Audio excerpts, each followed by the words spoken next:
Mahirap magtiwala sa magkao minsan mo palang nakakasalamuha, minsan kasi ang akala nating kabutihan ay pinapakita nila sa atin ay isang pakukunwari lamang pala para isagawa ang masama nilang pakay. Kaya naman natutunan ko sa buhay na hindi libre ang pagbibigay nga, tiwala sa iba. Hayaan niyo akong ibahagi ang aking naging karanasan. 4 na taon na ang nakakaraan sa isang tagong baryo sa malayong probinsya na sakop ng Kabisayaan. Ako nga pala si Leo at ito ang aking kwento. Nakahanda na ba yung gamit ninyo? Anong oras na? Aabutan tayo ng tanghali sa bayahe. Mataas na yung sikat ng araw at saka masakit na sa balat yung init. Bilisan niyo na nga diyan para makalis na tayo. Opo, lolo, ito na ho. Lina, okay na ba yung magamit mo? Wala ka na bang nakalimutan? Wala na po kuya, kaso ang bigat po nitong brake ko eh. Asus, nagrereklamo ka na naman diyan. Saka huwag kang umasta na parang pasan mo ang daigdig. Sige na, akin na yan at ako na ang magdadala. Yehey, salamat po, kuya ha. Kaya love na love po kita eh. Namola pa, hindi mo na ako kailangan bolahin. Palibasa kasi alam mong hindi kita kayang tiisin eh. Syempre naman. Ako lang naman kasi yung nag-iisa mong bunsong kapatid, di ba? Tapos prinsesa pa. Oh na. Paano ka na lang kaya kapag wala na ako? Wala namang magalaga sa iyo eh. Kung ano-ano naman po yun kuya. Alam ko namang hindi mo ako kayang iwan kahit anong mangyari. At saka pabago-bago kang ugali kaya sinusulit ko lang yung pagkakataon habang mabait ka pa sa akin. Napailing na lang ako dahil sa kadaldalan ng kapatid kong si Lina.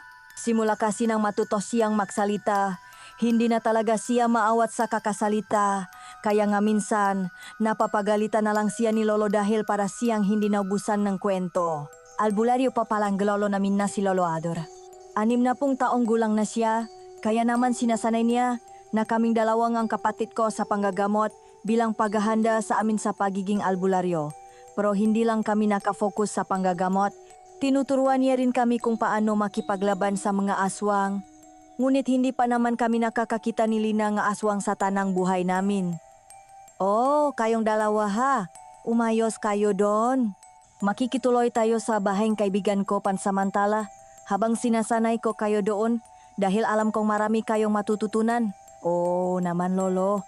Ako pa ba? Sili na lang naman yung pasawe, saka madaldal eh. Aba, kung makapagsalita ka naman. Kuya, parang ang bait-bait mo ah. Oh, bakit? Hindi ba? Binitbit ko nga yung bag mo eh. Di ba? May instant alalay ka. Mabigat nga kasi. Gusto mo bang hindi na ako lumaki? O sige na nga, akin na nga lang yung bag ko. Hindi, joke lang. Ito naman, masyadong pikon. Huwag ka nang sumimangot diyan. Sige ka, mabilis kang tatanda niyan. Hay naku, kayong dalawa talaga. Ang kukulit ninyo. Leo, tigilan mo na nga yung kapatid mo. At napakayakin pa naman niyan. Hindi na po ako iyak. Lolo, no. Malaki na po ako eh. Aray ko naman, kuya. Huwag mo ngang guluhin yung buho ko. Pagkatapos kong ayusin, guguluhin mo pa. Okay lang yan, cute ka pa rin naman eh. Tingnan mo, muha kang tuta na ano nga, baulit tawag doon, Shih Tzu. Lolo, si kuya oh. Hay naku, ewan ko na lang talaga sa inyo. Mahigit 1 oras din ang naging biyahe namin noon papunta sa baryo na sinasabi ni Lolo Ador. Pagdating sa bayan, kailangan pang sumakay ng jeep para makarating sa mismong baryo. At habang nasa bayahe, muli kaming pinaalalahanan ni Lolo. Makinig kayong mabuti. Pagdating natin doon, huwag kayong basta-basta makikipag-usap sa kung sino-sino. At lalong-lalo na, huwag kayong gagawa nga ingay. Ayaw ngang nga tagaroon ng magulo. Respetuhin ninyo ang kanilang katahimikan. Maliwanag ba? Opo, Lolo, pero bakit po? May kakaiba po ba sa lugar na iyon? Basta, sundin niyo na lang ang sinasabi ko. Para na rin iyon sa kalitasan ninyo. Ang masalitang iyon ni Lolo ang natanim ng kuryosidad at kaunting kaba sa aming isipan habang tinataha namin ang daan patungo sa isang lugar na magpapabago ng aming buhay. Totoy, para na, dito na lang kami. Sigurado ba kayo, Lolo, na dito tayo? Abay, siyempre naman. Ano ba ang akala mo sa akin, Ulyanin? Abay, linti ka talagang bata ka. Una, tara na bumaba. Sumunod na lang kami ni Lina nun kay Lolo kahit pa hindi ako siguradong tama nga ang binabaan namin. Paano kasi? Puro tubuhan ang nasa kaliwang bahagi ng daan, samantalang sa kabila naman ay masukal na kakahuyan. Alas 10 ng umaga nun kaya medyo masakit na sa balat ang sikat ng araw. Napanguso naman ang kapatid ko dahil siguro maging siya ay hindi sigurado kung tama ba ang napuntahan naming lugar. Lolo, wala naman pong baryo dito eh. Sigurado po ba kayong dito yon? Hay naku talaga kayong dalawa, ginagawa niyo na naman akong mali-mali eh. Oo nga, saka matalas pa yung memorya ko. No, kahit na ilang taon na akong hindi nagagawi kina Mateo. Alam ko pa rin kung nasaan yung baryong tinago. Baryong tinago ho? Kaya naman pala hindi makita mula dito sa kalsada kasi nakatago pala eh. Ngayon alam ko na lo. Di mabuti. Oh, tara na maglakad baka abutan pa tayo dito ng tanghaliang tapat. Abay, para na tayong inihaw nun kapag nabutan tayo ng mas mainit na sikat ng araw. Kung ganun, lo, lechon yung labas ni Lina nun eh. Ikaw kaya kuya binilat na pala ka. Tigilan mo nga ako, sinisira mo na naman yung mood ko eh. May paganyan-ganyan ka na ngayon ah. Ilang taon ka palang pero kung umasta ka, para kang malaking tao na. Hoy kayo, tigilan niyo na ngayon, ang ingay ninyo. Abay, baka mabati kayo diyan sa ginagawa niyo eh. Hindi niyo ba nakikita yung dinadaanan natin? Nakikita po, ang suka nga pong gubat eh. Di manahimik kayo diyan. Lalo na kapag nakarating na tayo doon sa mismong baryo. Bawal ang mamaingay doon, lalo na kapag dayo. Ayaw matagaro ng mamaingay. Aba, grabe naman yun, lolo. Ang sensitibo naman nila sa ingay kung ganun. Kaya ho ba sila nasa tagong baryo kasi gusto nilang ihiwalay yung sarili nila para hindi masirang iba yung katahimikan nila. Parang ganun na nga. Pero respetuhin na lang natin yung gusto nila.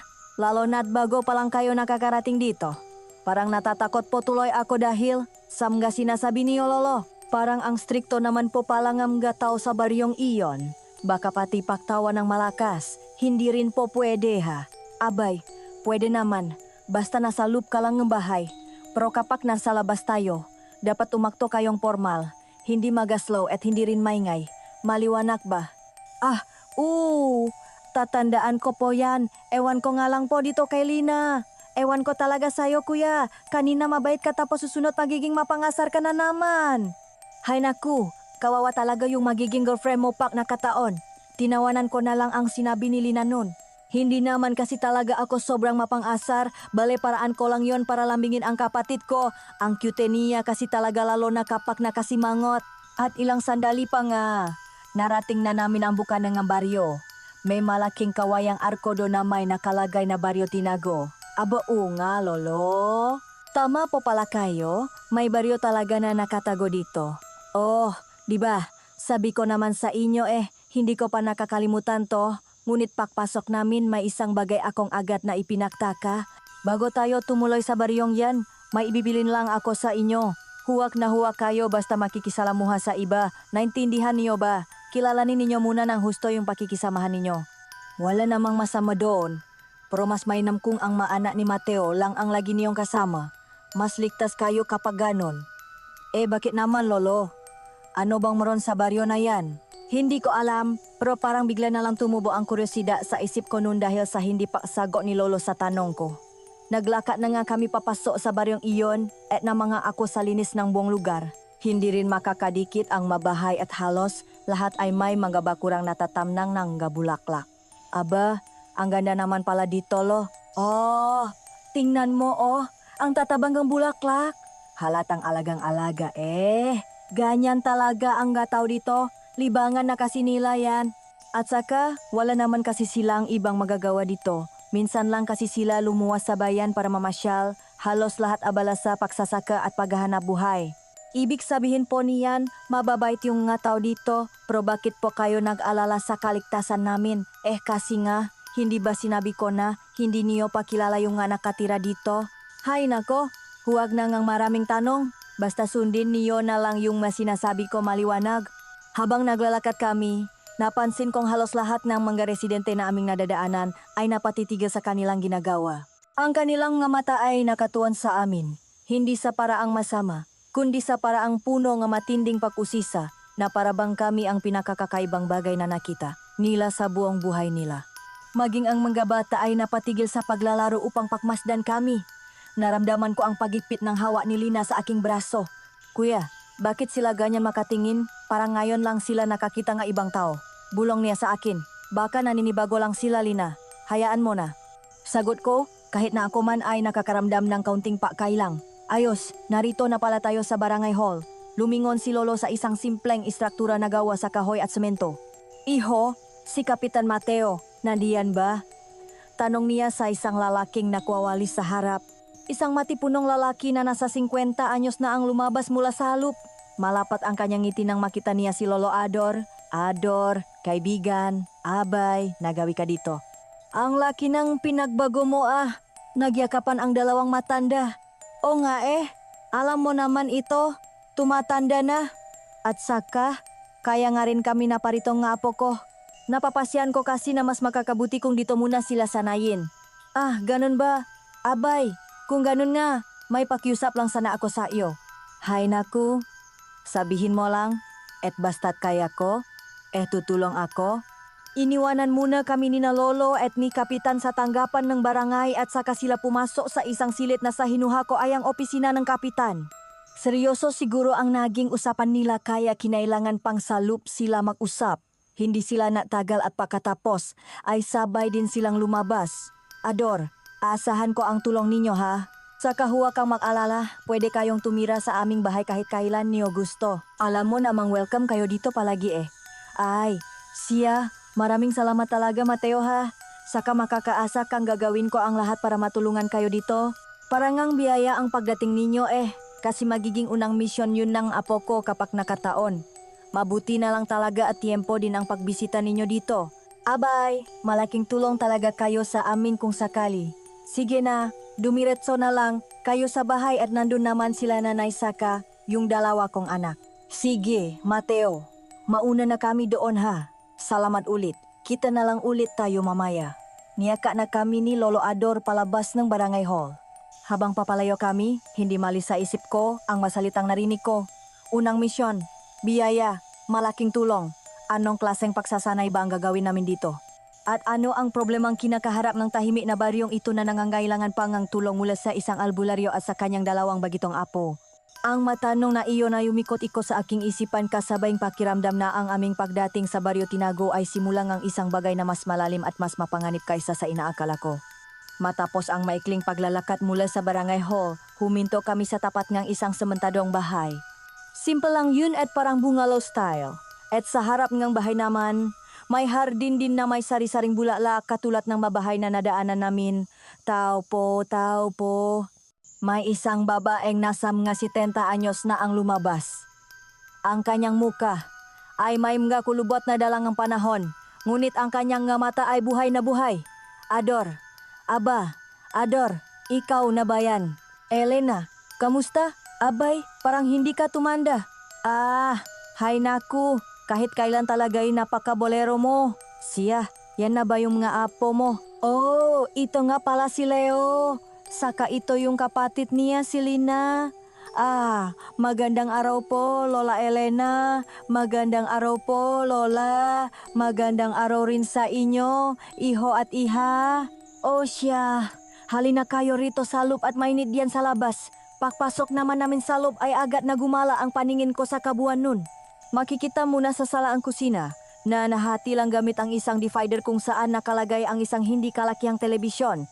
Sa kanang bahagi naman ng bahay, naroon ang tatlong makakasunod na kwarto. Mula sa gitnang kwarto ay lumabas ang isang batang lalaki na sa pakiwari ko ay kaedad lang din ang kapatid ko.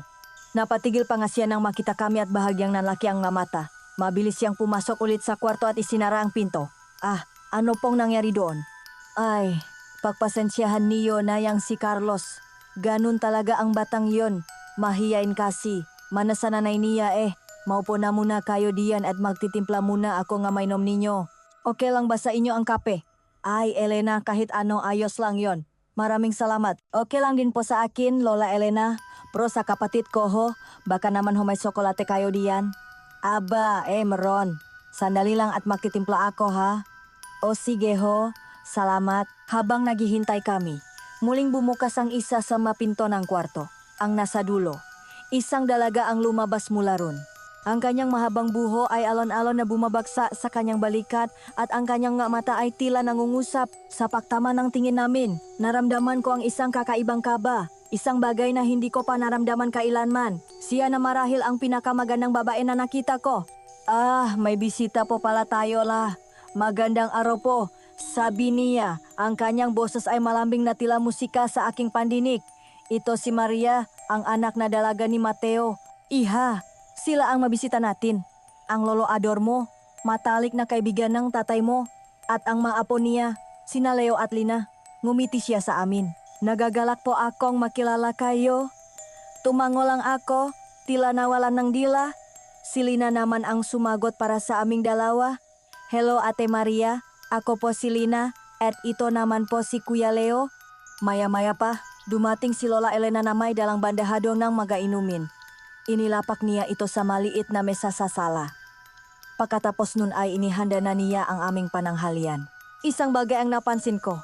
Kahit si Lola Elena ang nagluto, hindi siya sumabay sa amin kumain. Ang sabi niya, hindi raw siya kumakain ng kanin kapag tanghali. Mahirap na raw kasing tumaba lalo na't matanda na siya.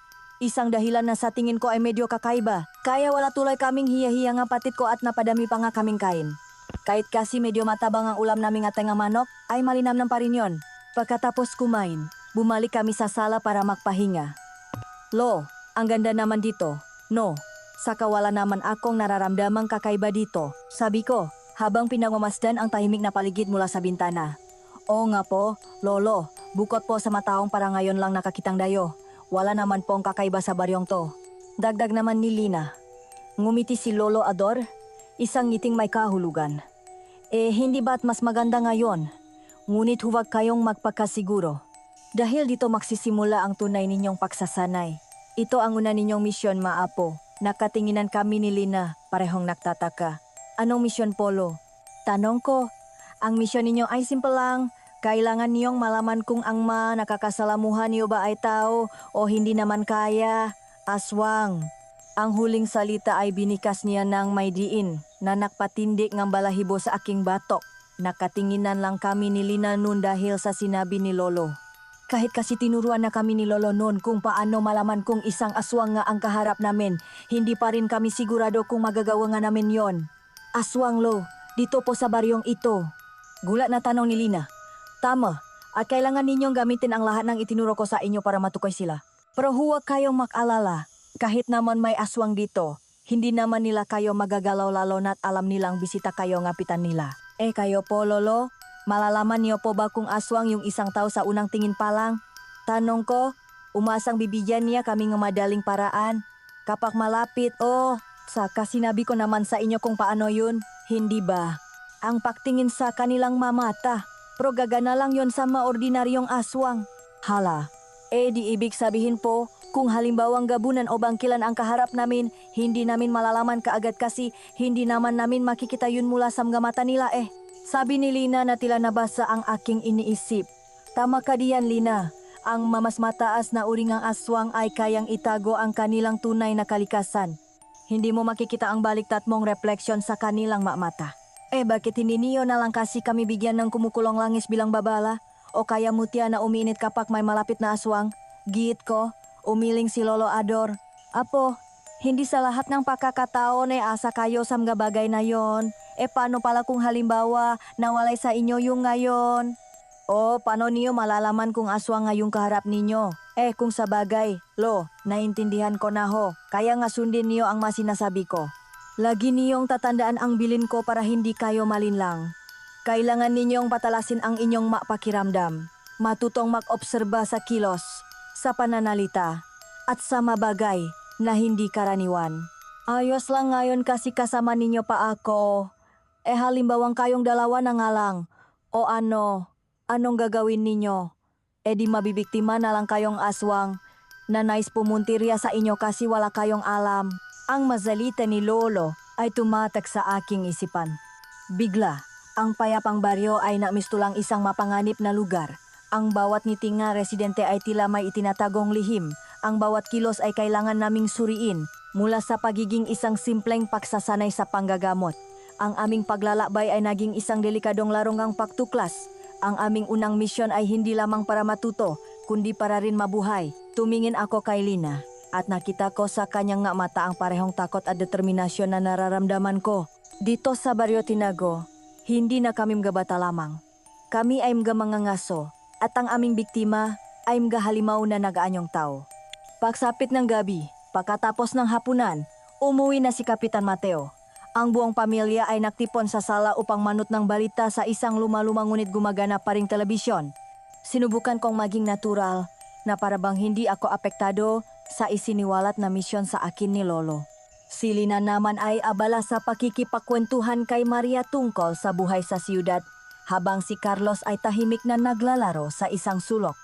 Isang pakiramdam ngang normalidad ang bumalot sa amin, isang katahimikan bago ang paparating na bagyo. Biglang nakuha ngang isang balita ang atensyon ng lahat. Isang reporter ang nagsasalita mula sa isang madilim na bukirin. Ayon po sa mga pulis, natakpuan kaninang umaga ang bangkay ng isang magsasaka sa barangay Katiklan. Ang biktima, kinilalang si Mang Jose, ay natakpuang may malaking sugat sa dibdib at ang kanyang malaman loop ay nawawala.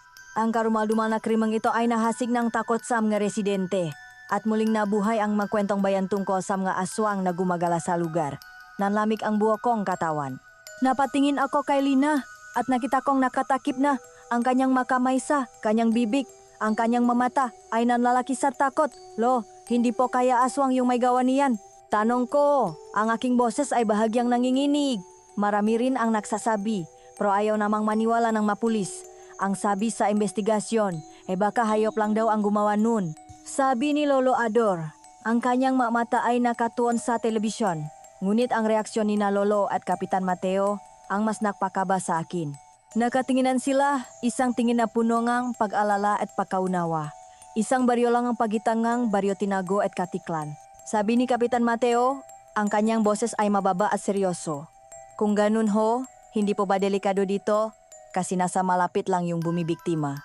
Sabi ko, yun nga ang pabor na hinihingi ko sa lolo mo na kung maari, tulungan niyo ako na mapuksa ang mga aswang na namiminsala sa buong barangay. Ang masalitang iyon ay nakumpirma sa lahat. Ang panganib ay hindi lamang isang kuwento sa balita. Ito ay totoo at ito ay nasa aming pintuan na. Hindi nagtagal, nagpasya na kaming matulog. Sa kwartong ibinigay sa amin, hindi ako agad dinalaong antok. Ang isip ko ay puno nga imahe mula sa balita at ang bigat ng aming misyon. Paano ko malalaman kung sino ang kaawe? Paano kung ang isa sa mga mababait na mukhang nakita ko kanina ay isa palang halimaw sa dilim? Sa kalaliman ng gabi, nagising ako dahil sa tawak ng kalikasan. Kinapak ko ang aking paligid. Ang katahimikan ng bahay ay halos nakakabingi. Tanging ang mahinang hilik lamang ni Lolo ang aking naririnig. Naalala ko, nasa labas nga pala ang banyo, sa likod bahay. Nag-atubili ako, ngunit hindi ko na matiis. Dahan-dahan akong bumangon at lumabas ng kwarto. Ang tanging liwanag sa sala ay nakmumula sa sinak ng buwan na tumatago sa bintana. Maingat kong binuksan ang pinto sa likod at lumabas. Malamig ang hangin ng gabi. Ang tunok lamang makuliglik at ang pagaspas ng magadahon ang aking naririnig. Habang naglalakad ako patungo sa banyo, may narinig akong isang kakaibang tunok. Isang tunok ng pakpunit. At pagkatapos ay isang mahinang pakiyak ng isang hayop. Napatigil ako. Sumilip ako sa gilid ng bahay kung saan may nakatanim ng mga saging. Sa ilalim ng puno, sa liwanan ng buwan, ay may isang anino, isang maitim at hukot na anyo, nakaupo sa lupa. At sa harap nito ay isang manok na walang awang pinupunit at nilalamon nito habang buhay pa. Hindi ko maaninag ang muhang nilalang, ngunit ang paraan ng pagkain nito ay hindi sa isang ordinaryong hayop. Nanigas ako sa aking kinatatayuan. Ang aking puso ay dumadagundong sa aking dibdib. Napatakip ako sa aking bibig upang pigilan ang aking sigaw. Dahan-dahan akong umatras, ngunit sa kasamaang palat, natapakan ko ang isang tuyong sanga. Isang malutong na tunok ang umaling-aungaw sa katahimikan. Huminto sa pagkain ang nilalang. Dahan-dahan nitong inangat ang ulo nito at lumingon sa aking direksyon. Iyon na ang hudyat para tumakbo ako. Nagmadali akong pumasok sa loob ng bahay. Isinara ang pinto ng malakas at doon hindi ko na napigilan ang aking sarili. Ngunit bago pa man tuluyang lumabas ang sigaw mula sa aking lalamunan, isang kamay ang mabilis na tumakip sa aking bibig. Isang pamilyar na amoy ngang bulala ang namoy ko. Sa dilim, nakita ko ang dalawang naalalang mga mata, si Maria. Shh! Huwag kang maingay. Baka magising sila. Bulong niya. Ang kanyang boses ay mahina ngunit may diin. Pilit kong inaalis ang kanyang kamay. Sinusubukang sabihin ang aking nakita, May halimaw sa labas. Ungol ko. Ngunit umiling lamang siya. Ang kanyang mga mata ay seryosong nakatitik sa akin. Huwag kang lalabas. Ano man ang mangyari, manatili ka sa loob ng bahay. Naintindihan mo ba? Hindi niya itinanggi ang sinabi ko. Hindi siya nagtanong. Tila alam niya kung ano ang nasa labas. Binitawan niya ako at tulad ng isang anino, mabilis siyang nawala pabalik sa kanyang silid. Iniwan akong nakatayo sa dilim, nanginginig at mas lalong litong-lito. Dahil sa takot, hindi ko na binalak pang bumalik sa labas. Ngunit ang pangangailangan ay hindi na maipagpapaliban. Bumalik ako sa aming kwarto at sa desperasyon, naisip ko ang bintana. Ito ay gawa sa kahoy at nagbubukas sa pamamagitan ng pagslide. Sa kahihiyan at takot, binuksan ko ito ng kaunti, sapat lamang para sa aking gagawin. Mabilis kong ginawa ang aking dapat gawin.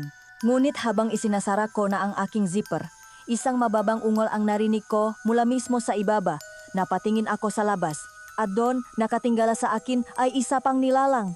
Mas malinaw ito sa liwanag na buwan. Ang balat nito ay itim na parang uling. Ang buhok nito ay mahaba at puti na parang sinulid. Ngunit ang pinakanakakatakot sa lahat ay ang mga mata nito, dalawang nagbabagang pula na punong galit. Ngumisi ito, ipinakikita ang matutulis na mapangil. Sa pagkakataong ito, hindi ko na napigilan ang sigaw. Isang sigaw na punong-purong takot. Isinara ko ng buong lakas ang bintana at nanginginig kong ikinabit ang trangka. Humahingal akong napasandal sa dingding. Ang imahe ng halimaw ay nakatatak na sa aking isipan. Ang aking unang gabi sa Baryo Tinago ay isang bangungot at alam kong ito ay simula pa lamang. Apo, ba ka ba sumisiga? Nananaginip ka ba? Ang nanginginig na boses ni Lolo Ador ang pumuto sa aking pagkatulala. Si Lina ay nagising na rin at nakayakap sa brasong aming lolo. Ang kanyang mata ay punong takot. Sana panaginip lang. Yun lo. Ano kasi? Sa labas ng bintana, may nakita po akong nilalang. Ha? At anong namang nilalang yon? Apo. Inilarawan ko sa kanya ang lahat, ang itim na balat na parang uling, ang mahabang puting buho at ang managbabagang pulang mata. Hindi niya ako pinaktawanan o sinabing guni-guni ko lang iyon. Sa halip, tumango siya ng dahan-dahan. Ang kanyang muha ay naging seryoso. Aba, kung hindi ako nakakamali, isang gabunan yung nakita mo. Gabunan lo. Po, lumilipat yun eh. Wala naman akong nakitang pakpak. Yun ang isa sa mga kakayahan ng gabunan. Kaya nilang lumipat kahit wala silang pakpak. Ibig sabihin, isa siyang malakas na uri ng aswang. Buti na lang ho na isara ko kaagad yung bintana lo. Nanginginig pa rin ang aking boses. O siya, sige na. Bukas na lang natin pag-usapan yan. Malalim na ang gabi, ang mabuti pa. Matulog ka na diyan. Sinubukan kong matulog, ngunit ang imahe ng gabunan ay patuloy na bumabalik sa aking isipan. Kinabukasan, ang almusal ay puno ng tensyon. Tahimik ako, at bawat kilos ng mga tao sa paligid ko ay aking pinagmamasdan. Si Maria ay ngumiti sa akin, ngunit hindi ko magawang ngumiti pabalik. Ang kanyang babala kagabi ay umulit-ulit sa aking isipan. Paano niya nalaman? Bakit hindi siya natakot? Habang kumakain kami, isang babay ang humahangos na pumasok sa bahay. Ang kanyang damit ay gusot at ang kanyang muka ay punong luha. Kapitan Mateo, tulungan niyo po ako. Ang asawa ko po. Nawawala siya. Kagabi pa po siyang hindi umuuwi. Agad na tumayo si Kapitan Mateo. Ang kanyang muka ay nagpakita ng matinding pag-alala. Maging sina Maria at Lola Elena ay napatigil. Ramdam ko ang bigat sa hangin. Ito na nga ba ang sinasabi sa balita kagabi? Dinala namin ang ginang sa sala. Kumuha si Lolo Ador ng isang kandila at isang palanggana ng tubig. Mrs., mayroon ka bang dala na damit ng asawa mo? Kinuhang gabae ang isang lumang kamiseta mula sa kanyang daladalang bayong. Inilagay ni Lolo ang damit sa tabi ng palanggana. Nagsimula siyang bumulong ng orasyon habang pinapatak ang tunaw na kandila sa tubig. Tahimik kaming lahat, pinapanot ang bawat galaw niya. Unti-unti, ang mapataang kandila ay bumuong isang hugis sa ibabaw ng tubig. Ito ay isang anyong isang nilalang na may matutulis na kuko at malalaking pakpak. Isang halimaw.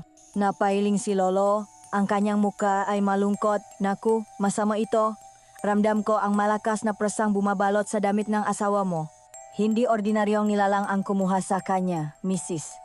Pumalaho sa iya ang ginang nang marinig ang sinabi ni Lolo. Kinalulungkot kong sabihin. ngunit hindi ko na maramdaman ang presensya ng iyong asawa. Wala na siya. Muntikan nang matumba ang babae kung hindi lang siya naalalayan ni Kapitan Mateo. Habang inaalo nila ang ginang, ang mga mata ko ay napako sa hugis na nabuo sa tubig. Pagkatapos mapatahan at mahatid ang babae, naiwan kami ni na Lolo Kapitan Mateo at Maria sa sala. Hay nako Ador, may hinuha ako kung anong klaseng nilalang ang umubos sa Mataga Baryo Tinago. Sabi ni Kapitan Mateo, ang kanyang makamao ay nakakuyom. Isang agras Mateo, tama ka. Isang agras nga ang bumibiktima sa Mataga Baryo. Akala ko nga huli na yung agras na napatay ko ilang buwan na ang nakakaraan. Pero ito na naman, may panibago, agras. Ano ho yun? Tanong ko, kahit na may ideya na ako. Sila yung mauri nga aswang na kumakain ng kapwa nila aswang para mas lumakas sila. Ordinaryong aswang lang naman ang kalimitang binibiktima nila. Pero kapag nakaroon silang pagkakataon na matalo ang mamatataas na uri nga aswang, abay, tiba-tiba sila dahil sa lakas nga enerhiyang makukuha nila mula sa katawan ng mayon. Ang paliwana ni Lolo ay parang isang malakas na kulo na tumama sa akin. Ang lahat ng piraso ng palaisipan ay biglang nakabit-kabit sa aking isipan. Ang nakakaibang tingin ng mataganayon. Ang pag-iwas ni Lola Elena na kumain kasama namin. Ang matinding hiya ni Carlos, ang babala ni Maria, ang gabunan sa labas ng bintana. At ngayon, isang agras na kumakain ng kapwa aswang. Kung ang agras ay nandito para manghuli nga aswang, at ang mabiktima ay mula sa baryong ito, isa lang ang ibig sabihin nun. Napatingin ako kay Kapitan Mateo, pagkatapos kay Maria at kay Lolo. Ang aking mundo ay gumuho. Ang matong kasama ko sa bahay na ito, ang matong pinoprotektahan na lolo ko ay maswang. Gabi na nang yayain kami ni Kapitan Mateo na sumama sa papatrolya. Sabi ni Lolo, bahagi raw ito nga aking pasasanay. Habang naglalakat kami sa madilim at tahimik na mga kalye ng Baryo Tinago, ramdam ko ang bawat paktibok ng aking puso. Kasama ko ang mga nilalang na dati ay kinatatakutan ko lamang sa makwento. Naalala ko ang isa pang turo ni Lolo, isang paraan para makita ang tunay na anyo ng manilalang na may kapangyarihan. Mas mabisa raw ito kaysa sa pagtingin sa mata. Nakpahuli ako ng kaunti mula sa grupo. Huminto ako, yumuko, at sinilip sila mula sa pagitan ng aking mahita. Sa isang iglap, ang mundo ay bumaliktad. Ang mga anyo ni na Kapitan Mateo at ng kanyang mga tanod ay nagbago. Sa lugar ng kanilang mga katawang tao, nakita ko ang mga matatangkat at may itim na nilalang. Ang kanilang mga balat ay kulay uling, ang kanilang mga buhok ay mahahaba at puti, ang kanilang mga kamay ay may matutulis na kuko, sila ang magabunan. Ang nilalang na nakita ko sa labas ng bintana ay walang iba kundi si Kapitan Mateo mismo. Natumba ako sa aking kinatatayuan, nanginginig sa takot at pagkamangha. Agad na lumapit sa akin si Lolo at Kapitan Mateo. Ang muhang kapitan ay hindi galit, kundi punong kalungkutan at pagtanggap. Alam niya kung ano ang aking ginawa at kung ano ang aking nakita. Tama ang nakita mo, iho. Ang kanyang boses ay kalmado. Huwag kang matakot. Lahat kaming nakatira dito sa Baryo Tinago ay katulad ko. Ngunit hindi kami nananakit ng tao. Nais lang naming mamuhay ng payapa, malayo sa mga mapanghusgang matang sanlibutan. Subalit, may isang halimaw na sumisira sa aming katahimikan. Isang agras na walang awak kaming pinapatay isa-isa. Kaya kami humingi ng tulong sa iyong lolo, hindi dahil kalaban namin siya, kundi dahil siya lamang ang makatulong sa aming labanan ang tunay na halimaw. Nakatayo ako roon sa gitna ng dilim, napapaligiran ng mga aswang. Ngunit sa unang pagkakataon, hindi takot ang naramdaman ko, kundi awa. Ang mahalimaw na kinatatakutan ko ay sila pala ang biktima.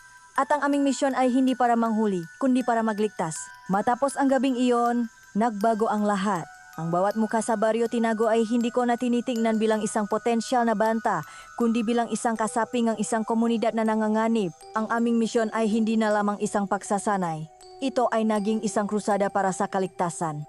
Ang bigat ng responsibilidad na ito ay nagbigay sa akin ng bagong lakas at determinasyon. Kinabukasan, maaga akong nagsimulang mag-ensayo sa bakuran ni na Kapitan Mateo. Ang dalawang yantok na arnis na lagi kong dala ay umikot-ikot sa hangin. Lumilikang nga humuhuning tunog. Bawat galaw, bawat palo ay ginawa ko ng may buong puwersa. Hindi na ito isang simpleng ehersisyo. Ito ay paghahanda para sa isang tunay na laban. Habang ako ay nasa labas, si Lina naman ay nasa lubong bahay kasama sina Lolo Ador at Lola Elena. Mula sa bintana, nakikita ko siyang seryosong nakikinig habang itinuturo sa kanya ni Lola Elena ang iba't ibang uri ng halamang gamot. Ang aming malandas ay magkaiba. Ngunit ang aming layunin ay isa. Siya ang magiging manggagamot na maghihilom nga sugat at ako naman ang magiging mandirigma na haharap sa sanhi nga ito. Isang hapon, habang ako ay nagpapahinga sa ilalim ng isang puno ng mangga, isang lalaki ang tumawag sa akin mula sa labas ng bakuran. Siya ay matangkat, may matipunong pangangatawan na halatang batak sa pagbubuhat, at may isang ngiti na tila kayang akitin ng sinuman. Pare, magandang araw sa iyo. Sabi niya, ang kanyang boses ay malalim at puno ng kumpiyansa. Magandang araw din, anong atin? Ah, ako nga pala si Victor. Ikaw, pre, anong pangalan mo? Leo, ako si Leo. Ah, nagagalak akong makilala ka, Leo. Kamag-anak ka ba nila, Kapitan Mateo? Ah, hindi. Bisita lang kami dito. Yung lolo ko kasi, matalik na kaibigan ni Kapitan Mateo. Ah, ganun ba? Lumapit siya sa tarangkahan. Ang kanyang nga mata ay pasimpleng sumusulyap sa loob ng bahay. Ah, ano kasi pare? Nakita ko kasi yung anak ni Kapitan, si Maria. At sa totoo lang, tinamaan yata ako. Baka naman, pwede mo akong tulungan. Alam mo na, ipakilala mo ako. O kaya bigyan mo ako ng impormasyon tungkol sa kanya. Ngumiti siya ng malapat, nag-atubili ako. Sa gitna ng panganib na kinakaharap ng baryo, tila hindi angkop na pag-usapan ang panliligaw. Ngunit sa kabilang banda, ano nga bang masama? Kuya, heto na yung tubig mo. Biglang lumitaw si Lina sa aking tabi. May dalang isang baso ng malamig na tubig. Ang kanyang masayang muka ay biglang nagbago nang makita niya si Victor. Ang kanyang mga mata ay sumipit at ang kanyang ngiti ay nawala. Tinitigan niya si Victor mula ulo hanggang paa na may halong pagdududa. Sino siya, kuya? Tanong niya. Hindi inaalis ang tingin kay Victor. Ah, si Victor. Nagpapatulong siya kay Ate Maria mo. Sabi ko, ngumiti si Victor kay Lina. Hay, iha, ako si Victor. Ang ganda mo naman nakasiguro sa ate mo. Ngunit hindi na tinag si Lina. Sa halip sinabi niya hindi ko siya ate at hindi kami magkamukha. Pagkatapos ay niabot niya sa akin ang tubig at pumasok na ulit sa loob ng bahay nang hindi man lang lumilingon. Naramdaman ko ang awkward na katahimikan. Naku, pasensya ka na sa kapatid ko ha? Medyo masungit lang yun minsan. Sabi ko sinusubukang pagaanin ang sitwasyon. Ayos lang, mga bata talaga. O sige pre, babalik na lang ako bukas. Sana sa susunod, matulungan mo na ako. Sabi niya, kumindat pa bago tuluyang umalis. Nang mawala na si Victor sa paningin, agad na lumabas si Lina mula sa bahay at hinila ako papalayo sa tarangkahan. Ang kanyang mukha ay seryosong-seryoso. Kuya, huwag kang magtitiwala sa lalaking yon. Sabi niya, ang kanyang boses ay mahina ngunit may diin. Ha, bakit naman? Mukha namang mabait ah. At saka, anong masama kung gusto niyang maligaw kay Maria? Tumingin si Lina sa aking mamata. Kuya, may mali sa kanya. Ramdam ko, hindi siya ordinaryong tao. Aswang siya, napakunot ang nuko. Lina, lahat ng tao dito, alam mo na. Paano mo nasabing iba siya? Iba yung sa kanya, kuya. Yung enerhiya niya, madilim, malakas. At nararamdaman ko, may itinatago siyang masamang intensyon. At isa pa, hindi si Ate Maria ang totoong pakay niya. Nagulat ako sa kanyang sinabi. Kung hindi si Maria, sino? Tumingin siya sa akin ng diretso.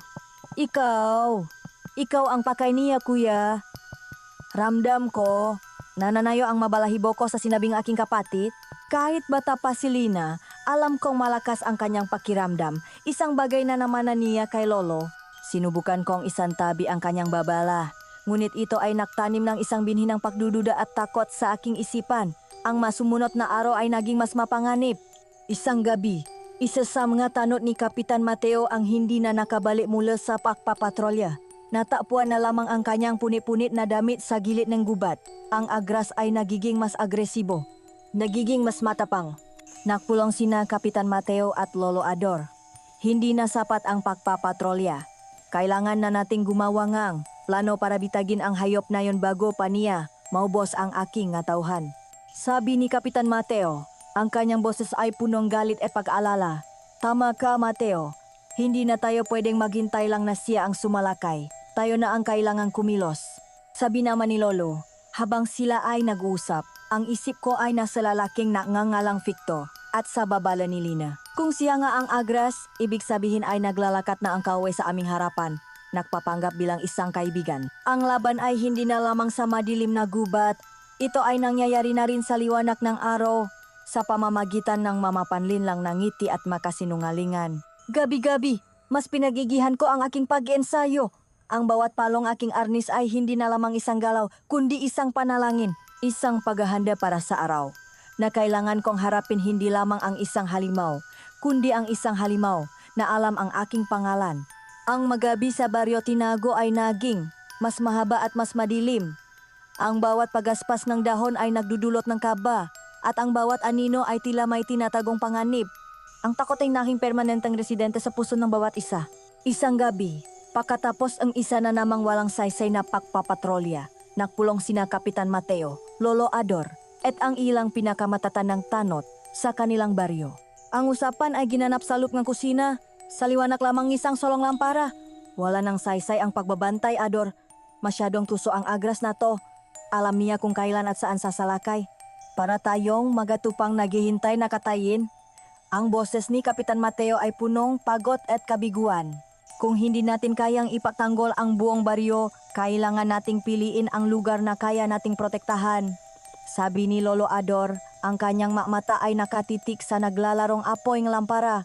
May alam akong isang lumang bodega sa kabilang baryo, malayo sa makabahayan. Matibay ang pakakagawa nun at isa lang ang pasukan.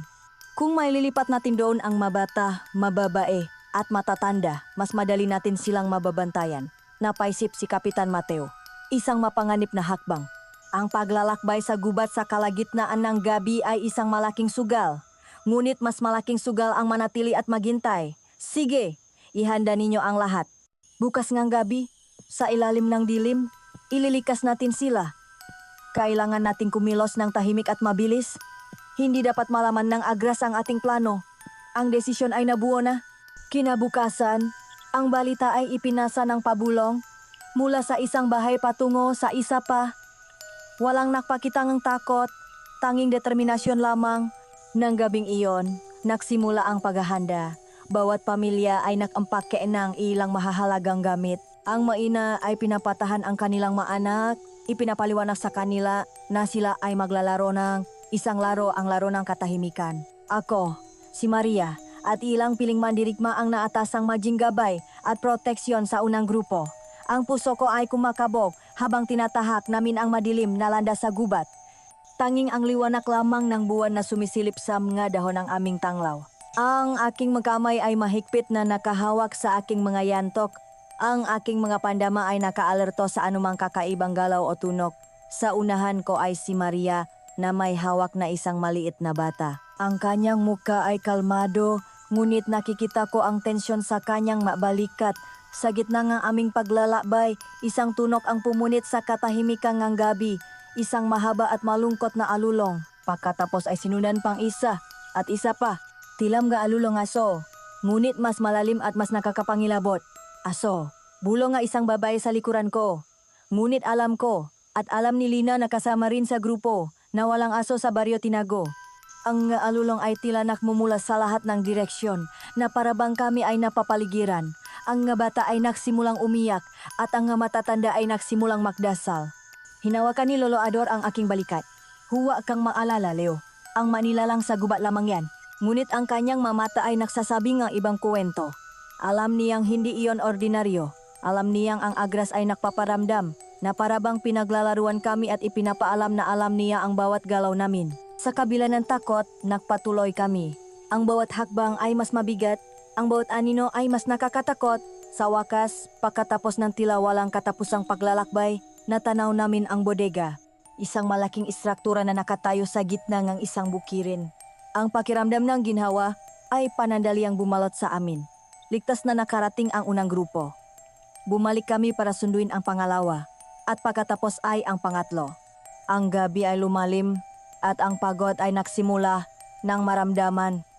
Ang huling grupo na ililikas ay ang mga natitirang tanot at mandirigma na pinamumunuan ni Kapitan Mateo. Sila ang magsisilbing pen upang ilayo ang atensyon ng agras habang ang lahat ay tumatakas. Hinalikan ni Maria ang kanyang amo bago ito umalis. Mag-iingat ka, Itay. Babalik ako, anak. Pangako. Iyon ang huling beses na nakita namin silang buo. Kinabukasan, habang ang araw ay sumisikat, isang tanot ang dumating sa bodega. Siya ay sugatan. Ang kanyang damit ay punit-punit at ang kanyang muka ay punong ng takot na hindi may paliwanag. Napalibutan namin siya, hinihintay ang balitang ayaw naming marinig. Sinalakay kami. Sabi niya, humihingal, mula sa mapuno, masyadong mabilis, isang anino lamang. Hindi namin siya nakita. Kinuha niya si Ramon. Pagkatapos ay si Nestor. Sinubukan naming lumaban, ngunit para kaming nga batang nakikipaglaro sa isang demonyo. Tumakbo kami, nakahiwa-hiwalay. Si Kapitan. Hindi ko alam kung nasaan si Kapitan. Ang salita niya ay parang mapunya na tumusok sa pusong lahat. Si Maria ay napaluhod. Ang kanyang maluha ay nagsimulang dumaloy. Ang katahimikan sa bodega ay napalitan ng mga hikbi at panahoy. Ang aming plano, ang aming pag-asa ay gumuho sa isang iglap. Ang agras ay hindi nalinlang. Alam niya, pinabayaan niyang makatakas ang mamahina at tinarget niya ang mamandirigma. At ngayon, ang aming leader, ang aming kapitan, ay nawawala.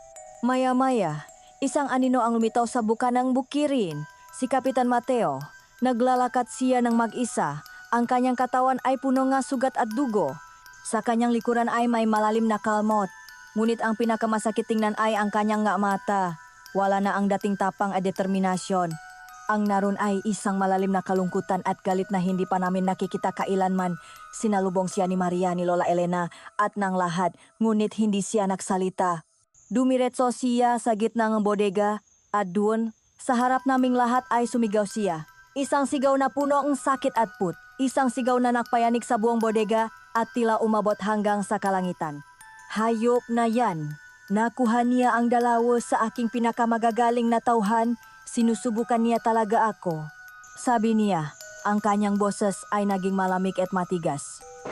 Hahanapin ko siya, Ador, at sa oras na makaharap kami, sisiguraduhin kong pagsisisihan niya ang araw na tinapak niya ang aming baryo. Sa sandaling iyon, ang kanyang mamata ay tila nagliyap. Ang Kapitan Mateo na kilala namin ay pansamantalang nawala at sa kanyang lugar ay isang gabunang handang pumatay. Ang masumunod na araw sa loob ng bodega ay puno ng pinahalong lungkot at determinasyon. Ang bawat isa ay nagluluksa para sa manawala, ngunit ang bawat isa ay kumikilos din, naghahanda para sa hindi maiwasang pagtutuos. Si Kapitan Mateo, habang napapagaling ng kanyang masugat, ay naging mas tahimik ngunit mas mabangis ang determinasyon sa kanyang mamata. Si Lolo Ador naman ay abala sa paghahanda ng pangontra at sa pag-alaga sa mga nasugatan sa pag-atake. Sa gitna ng kaguluhang ito, natakpuan ko ang aking sarili na mas napapalapit kay Maria. Isang dapit hapon, habang kami ay abala sa pamamahagi ng pagkain, nakaroon kami ng pagkataong mag-usap. Nakaupo kami sa labas ng bodega, pinapanood ang paglubok ng araw na nagbibigay kulay sa kalangitan. Natatakot ako, Leo. Sabi niya, ang kanyang boses ay mahina. Natatakot ako para sa aking ama, para sa aking mga kababaryo. Hindi ko alam kung hanggang kailan kami magtatago ng ganito. Tumingin ako sa kanya. Sa kabilang kanyang lahi, ang nakikita ko sa kanyang mata ay hindi isang halimaw, kundi isang babaeng may takot ngunit punong tapang. Hindi kayo nag-isa, Maria. Kasama ninyo kami ni Lolo. Lalaban tayo ng sama-sama. Ang masalita ko ay simple lamang, ngunit tila nagbigay ito ng kaunting ginhawa sa kanya. Ngumiti siya, isang maliit, ngunit taos pusong ngiti na nakpabilis ang tibok ng aking puso. Sa mga sandaling iyon, ang takot ay napalitan ng isang kakaibang pag-asa. Ngunit ang kapayapaang iyon ay hindi nagtagal. Isang umaga, habang ako ay nag-ensayo sa isang tabi, isang tanot ang sumigaw, may paparating. Agad kaming nag-alerto. Ngunit ang paparating ay hindi isang halimaw, kundi isang pamilyar na mukha, si Victor. Naglalakad siyang mag-isa, ang kanyang damit ay malinis at ang kanyang ayos ay tila walang anumang problema sa mundo. Huminto siya ilang metro mula sa bodega nang harangin siyang ngamgatanot. Leo, pare, mabuti naman at nakita ko kayo. Narinig ko kasi sa kabilang baryo na lumipat daw kayo dito. Nag-alala ako, lalo na para kay Maria. Kumusta na siya? Ang kanyang masalita ay puno ng pag-alala. Ngunit ang kanyang mamata ay nagsasabi ng ibang kwento. Paano niya nalaman na nandito kami? Ang paglikas ay isang sikreto. Bago pa ako makasagot, lumabas si Carlos mula sa likuran ko. Ang batang palaging tahimik at mahiyain ay biglang nag-iba. Ang kanyang mata ay nalilisik sa galit habang nakaturo kay Victor. Palisin niyo siya. Sinungaling siya. Hindi siya taga rito. Ang biglaang pagsasalita ni Carlos ay nagulat sa aming lahat. Hinila siya ni Maria palayo, sinusubukang patahanin. Pasensya na Victor, hindi maganda ang panahon ngayon. Maraming nangyayari. Sabi ko, sinusubukang manatiling kalmado. Sige, naintindihan ko. Babalik na lang ako sa ibang araw. Sabi niya.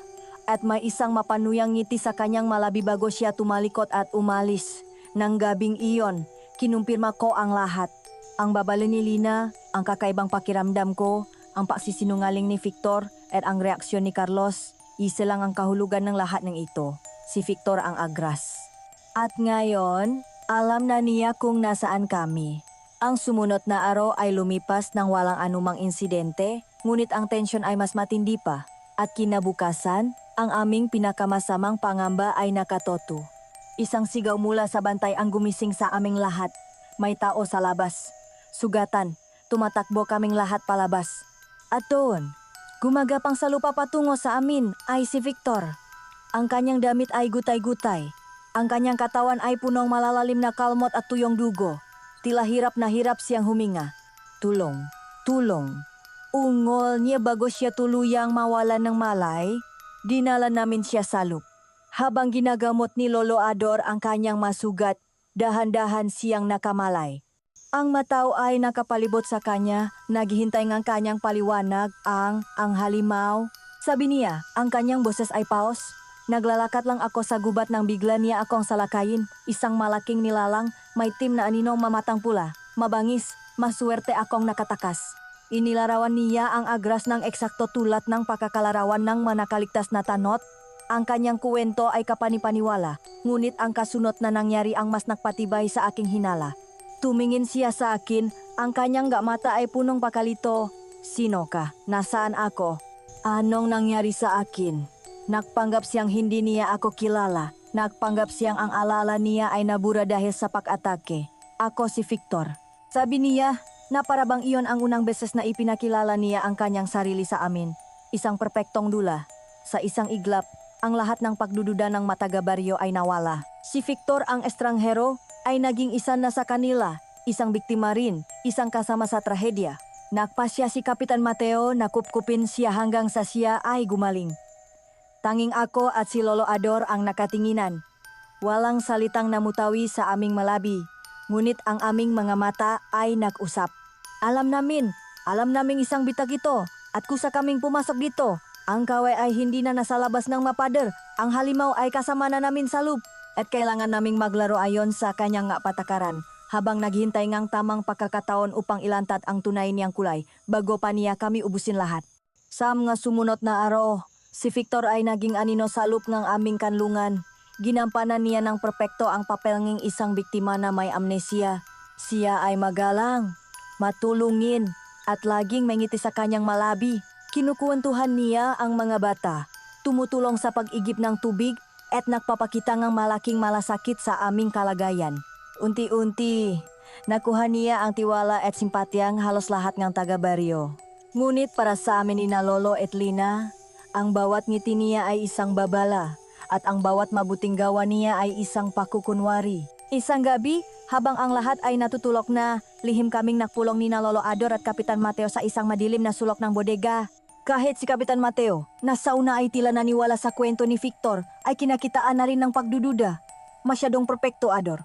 Masyadong swak ang kanyang kwento. At ang kanyang pagaling, tila napakabilis para sa mga sugat na sinasabi niya na tamo niya. Sabing Kapitan, isa itong bitak, Mateo. Sabi naman ni Lolo, ang agras ay hindi lamang malakas, ito ay tuso. Pumasok siya dito hindi para magtago, kundi para makmanman. Hinihintay niya ang tamang pagkakataon para sa kanyang huling pag-atake. Kung ganun, ano ang gagawin natin? Palayasin na ba natin siya? Umiling si Lolo. Hindi. Gagamitin natin ang kanyang sariling laro laban sa kanya. Magpapanggap tayong naniniwala sa kanya. Ituturing natin siyang isang kakampi. Sa ganitong paraan, magiging kampante siya. At kapag ibinaba na niya ang kanyang depensa, doon tayo aatake. Isang mapanganib na plano, ngunit ito lamang ang aming pag-asa. Kinabukasan, sinimula naming isagawa ang plano. Ngunit ang pinakamahirap na bahagi ay para sa akin. Habang ang aking dugo ay kumukulo sa galit sa tuwing nakikita ko si Victor, kailangan kong magpanggap na wala akong alam. At ang sitwasyon ay lalong naging mahirap dahil sinimulan niyang ligawan si Maria. Sa ilalim ng pagkukunwaring siya ay isang mabuting tao, madalas niyang kausapin si Maria. Tinutulungan niya ito sa mga gawain, pinapatawa sa kanyang mga biro at ipinapakita ang kanyang simpatya. At si Maria, dahil sa kanyang kabutihan, ay tinatrato siya ng may awa at pag-aalaga. Kailangan kong panoorin ang lahat ng ito habang pinipigilan ang sarili kong sumigaw at ilantad ang katotohanan. Ang tensyon sa pagitan namin ni Victor ay tila isang lubid na malapit ng maputol. Ang aming pag-usap ay puno ng mapatagong pag-atake. Isang araw, habang nagigip kami ng tubig, sinabi niya, sana gumaling na ako kaagad para makatulong ako sa pagbabantay. Hindi tulad ng iba diyan na malakas lang tingnan, isang direktang patama sa akin. Ngumiti ako ng pilit, mas maigi nang maingat ka. Baka sa susunod, hindi ka na makatakas. Masuwerte ka lang ngayon, isang pabalat kayong babala. Nakita ko ang isang kisap ng galit sa kanyang mata bago niya ito muling tinakpan ng isang pekeng ngiti. Ang bawat araw ay isang pagtitiis, ngunit ang aming pagpapanggap ay nakbigay sa amin ng isang maling pakiramdam ng kapayapaan. Ang matao ay nagsimulang maging mas panatak, at iyon ang hinihintay ng Agras. Isang gabi habang kami ay nahahapunan, muling umaling-aungaw ang nakakapangilabot na alulong. Mas malakas, mas malapit, lahat kami ay napatayo. Ang matanot kasama ako ay agad na tumakbo palabas. Isang anino ang mabilis na gumagalaw sa dilim, sa gilid ng bukirin. Sumasalakay ito at pagkatapos ay mabilis na umaatras, na lumilikha ng gulat at kalituhan. Habang ang aming atensyon ay nasa labas, isang nakakayanik na sigaw ang narinig namin mula sa loop ng bodega. Sigaw ng isang bata. Nakmadali kaming bumalik sa loop. Isang malaking butas ang makikita sa pader na gawa sa yero. Si Victor ay wala na. Isang batang babae na kausap niya kanina ay umiyak habang nakaturo sa butas. Kinuha siya ang halimaw. Mula sa dilim, hinila niya si Kuya Victor palabas. Ang perpektong krimen, isang perpektong pagkakataon na nilikha niya mismo. Ang pag-atake sa labas ay isang diversyon lamang. Isang palabas para makuha niya ang atensyon ng lahat habang siya ay gumagawa ng sarili niyang pagkawala. Isang napakatalinong plano upang tuluyang burahin ang anumang natitirang pagdududa sa kanyang pagkatao. Sa isang iglap, ang paatake ay tumigil. Ang katahimikan na naiwan ay mas nakakatakot pa kaysa sa masiga. Ang matagabaryo ay naiwang tulala at litong-lito. Ang lalaking kanilang inalagaan at itinuring na kasama ay naging biktima rin. Si Kapitan Mateo ay sumuntok sa dingding sa galit. Sinisisi ang sarili sa pakabigong protektahan ang isang bisita. Ngunit sa gitna ng kaguluhan, nakatinginan kaming tatlo, ako, si Lina at si Lolo Ador. Walang salitang lumabas, ngunit alam namin ang katotohanan. Hindi namin inaasahan ang ganitong klaseng ang panlilinlang. Ang aming kalaban ay hindi lamang isang mabangis na halimaw, isa siyang henyo sa panloloko. Ngayon, malaya na siyang gumalaw sa dilim. Ang kanyang pakukunwari ay naging perpekto. At habang ang lahat ay nagluluksa sa pagkawala ng isang kaibigan, alam naming naghahanda na siya para sa kanyang susunod at marahil sa kanyang huling pag-atake. Ang gabi ay natapos hindi sa isang laban, kundi sa isang pagkatalo. Natalo kami sa kanyang larong ng panlilinlang. At ang takot na bumalot sa amin ay mas matindi pa dahil alam naming ang pinakamasama ay hindi pa dumarating. Ang kaguluhan sa bodega ay unti-unting napalitan ng isang nakabibinging katahimikan.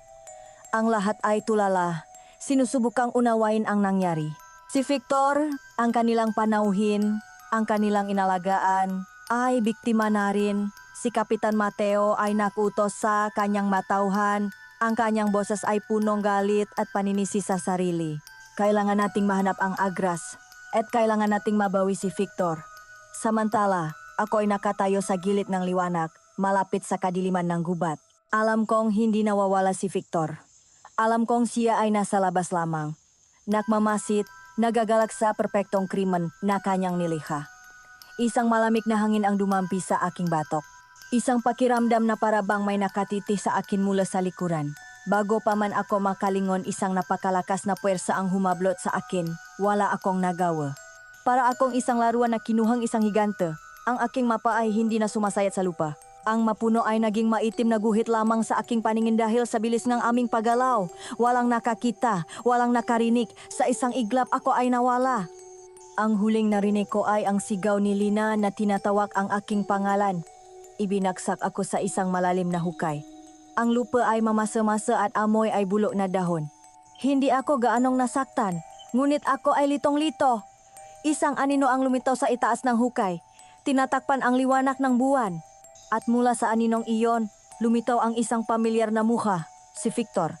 Ngunit ang kanyang ngiti ay hindi na ang palakaibigang ngiti na ipinapakita niya sa lahat. Ito ay isang ngisi na punong kalupitan na tagumpay. Kamusta ang pakiramdam, Leo? Masarap ba sa lungga mo? Sabi niya, ang kanyang boses ay malamig at mapanlait. Ikaw nga. Walang hiya ka. Anong kailangan mo sa amin? Tumawa siya, isang tawang nakakapangilabot. Simple lang naman ang gusto ko, Leo. Kapangyarihan. At ang baryo ninyo, puno itong kapangyarihan. Ang magabunan, ang kanilang lakas. Kapag kinain ko silang lahat, lalo na ang matandang Mateo na yon, magiging walang kapantay ang lakas ko. Ubusin ko silang lahat. At alam mo ba kung sino ang uunahin ko? Tumingin siya sa akin, ang kanyang mamata ay naglalaro sa kasiyahan. Uunahin ko ang pamilya mo. Ang matandang hukluban na yon at ang maingay mong kapatid, hinding-hindi mo sila makikita ulit. At pagkatapos, isusunod ko ang pinakamamahal mong si Maria. Dahan-dahan ko siyang lalapain para marinig mo ang kanyang masigaw mula dito. Diyan ka lang, makinig kang mabuti. At pagkatapos, nawala na siya. Iniwan akong mag-isa sa dilim. Sa simula, desperasyon ang naramdaman ko. Sinuntok ko ang pader ng hukay, ngunit lupa lamang ang sumalubong sa aking kamao. Ngunit nang marinig ko sa aking isipan ang masigaw ni Lina, ang mukha ni Lolo, at ang ngiti ni Maria, ang desperasyon ay napalitan ng determinasyon. Naalala ko ang sinabi ni Lolo, gamitin mo ang iyong isip. Huminga ako ng malalim. Pinakalma ko ang aking sarili. Kinapak ko ang pader ng hukay. Ang lupa ay matigas ngunit mamasa-masa. Gamit ang aking madaliri at isang matulis na bato na aking nakita, nagsimula akong maghukay. Gumawa akong mamalili na butas para sa aking makamay at paa. Isang malit na baitang, pagkatapos ay isa pa. Ito ay isang mabagal at mahirap na proseso. Ang aking makuko ay nasira, ang aking makalamnan ay nangangawit. Ngunit sa bawat pag-akyat ko, ang imahe ang aking pamilya ang nagbibigay sa akin ng lakas. Sa wakas, naabot ko ang ibabaw. Nanginginig akong umakyat palabas, ang aking katawan ay puno ng putik at pagod. Ngunit wala akong panahon para magpahinga. Maingat akong gumapang palayo sa hukay at naktago sa likod ng isang malaking puno. Ilang sandali pa, isang sigaw ang pumunit sa katahimikan. Sigaw ni Lina. Sumilip ako mula sa aking pinagtataguan.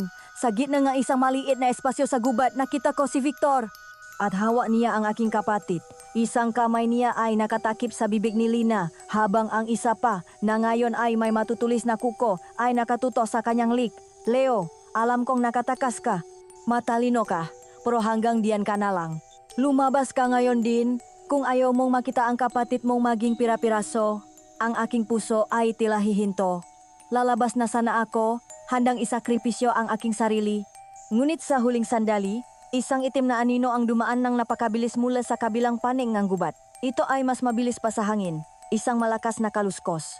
Bago pa man makareak si Victor, ang aninong iyon ay nasa harap na niya. Si Maria, ngunit hindi ang Maria na kilala ko. Siya ay nasa kanyang tunay na anyo, mas matangkat, ang kanyang balat ay kulay abo sa dilim, at ang kanyang mga mata ay nagliliyap sa galit. Ang kanyang mga kamay ay may mahaba at matutulis na kuko. Sa isang mabilis na galaw, tinabi niya ang kamay ni Victor palayo kay Lina. Sa parehong iglap, kinuha niya ang aking kapatid Ed. Sa isang kisap mata, dinala niya ito sa likod ng puno kung saan ako nagtatago. Ang lahat ay nangyari ng napakabilis. Si Victor ay napatigil, nagulat sa bilis at lakas ni Maria. Si Lina ay umiyak sa aking tabi, ligtas. At sa gitna ng espasyo, nakatayo si Maria, ang gabunang prinsesa, umungo ng may galit, handang protektahan kami. Nakatayo siya sa pagitan namin at ng halimaw. Ang laban ay hindi pa nagsisimula, ngunit alam kong hindi na ako nag-iisa. Ang gabi ay malayo pa sa pagtatapos. Nagulat si Victor sa biglang pagsulpot at pagbabagong anyo ni Maria. Ang kanyang mukha ay napakita ng pagkalito na agad napalitan ng isang masamang ngisi. Aba-aba, ang munting prinsesa ay isa palang halimaw. Mas nagiging interesante ang gabing ito. Handa na sana siyang sumugot ngunit sa mga sandaling iyon, naisip ko ang isang bagay na ibinigay sa akin ni Lolo bago kami magpatrolya. Isang maliit at luma na punyal. Apo, dalhin mo ito. Sabi niya nun, galing pa ito sa mga ninuno natin. Kahit anong lakas ng aswang, hindi nito kayang pagalingin ang sugat na galing dito. Ito na ang pagkakataon. Habang ang atensyon ni Victor ay na kay Maria, sinabihan ko si Lina na manatili sa kanyang pinagtataguan. Puno ang tapang na hangos sa pagnanais na protektahan ang aking pamilya. Humugot ako ng malalim na hininga at tumakbo mula sa aking pinagtataguan. Victor, sigaw ko. Lumingon siya sa akin.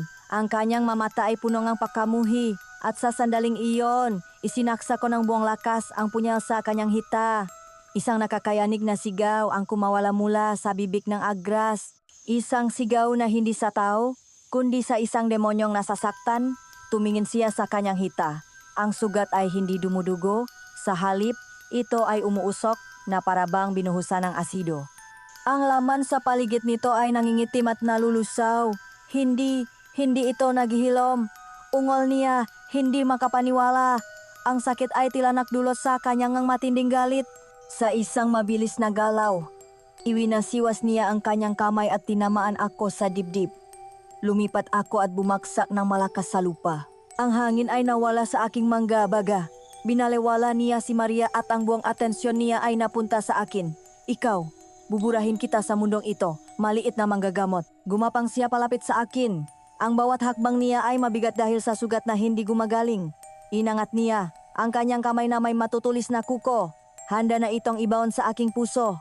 Ngunit bago pa man niya magawa iyon, dalawang malalaking anino ang bumaksak mula sa mga puno. Si Kapitan Mateo, sa kanyang buong anyo bilang isang gabunan, ay bumagsak sa likuran ni Victor na parang isang malaking agila. Kasabay nito, si Lolo Ador ay lumitaw mula sa kabilang panik, may hawa na buntot pagi at bumubulong ng orasyon.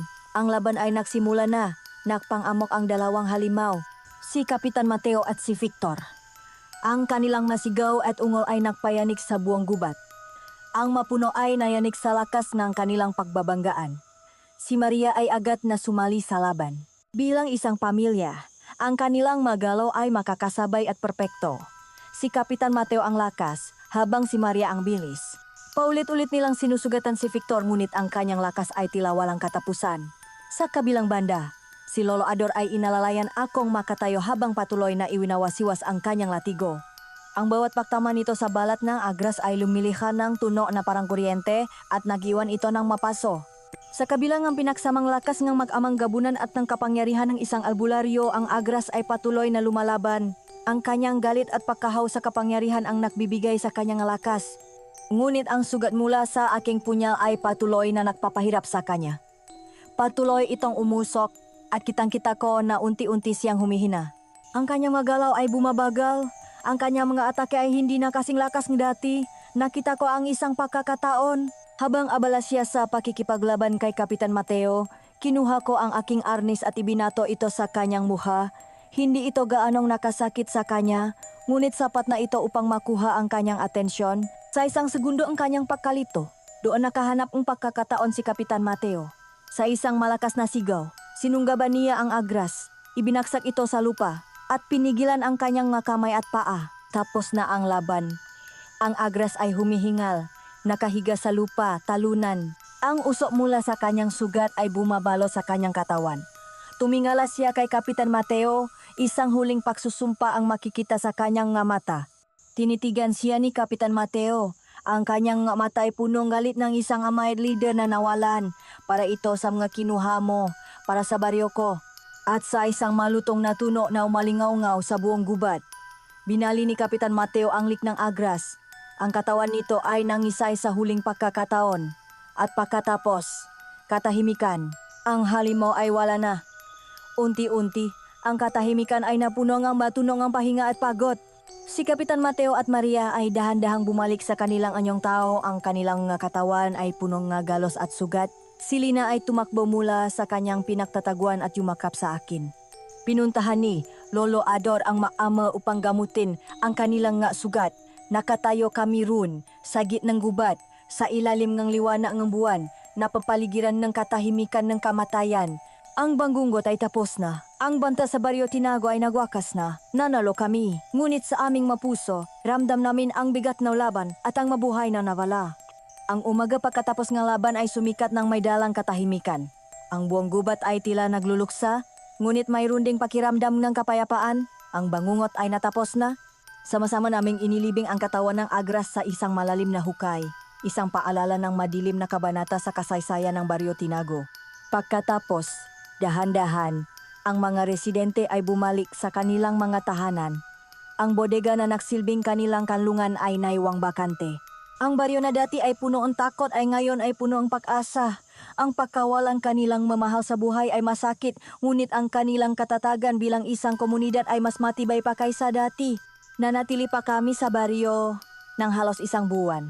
Ang maaraw na iyon ay ginugol namin sa pagilom, hindi lamang ng masugat sa katawan, kundi pati na rin ng masugat sa puso. Si Lolo Ador at si Lina ay naging abala sa pag-alaga sa mga nasugatan.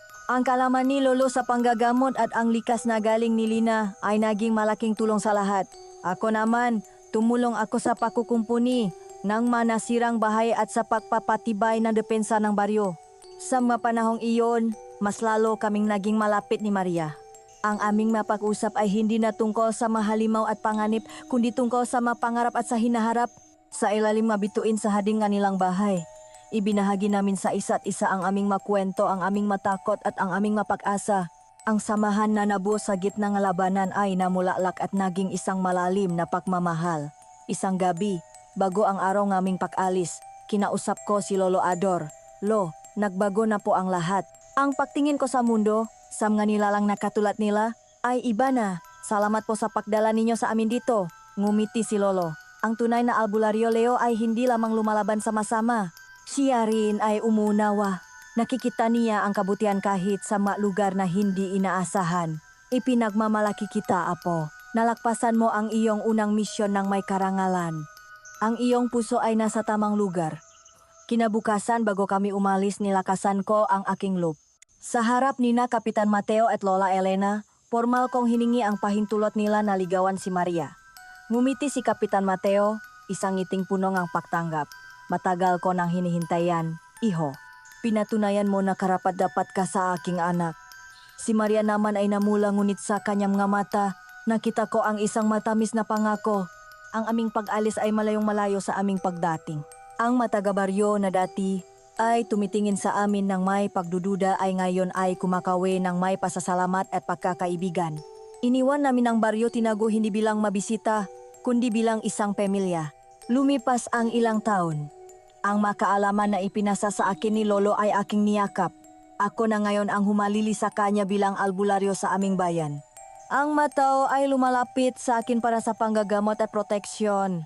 Ngunit kahit kailan, hindi ko nakalimutan ang Baryo Tinago. Madalas akong bumibisita, hindi lamang para kamustahin ang aking mga kaibigan, kundi para na rin sa babaeng nagmamay-ari ng aking puso. Hanggang ngayon, patuloy ko pa rin hinihintay ang kanyang matamis na o. At sa iyo, Maria, kung sakaling nakikinig ka man, nais kong malaman mo na maghihintay ako hanggang sa maging handa ka. Hanggang dito na lamang po ang aking kwento.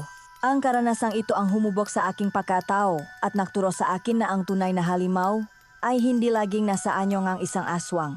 Minsan, ito ay nasa anyo ng put, pahuhusga at kawalangang pag-unawa. At ang tunay na kapangyarihan ay hindi lamang nasa lakas, kundi nasa kakayahang magmahal at magpatawad. Maraming salamat po sa pag-ere nito.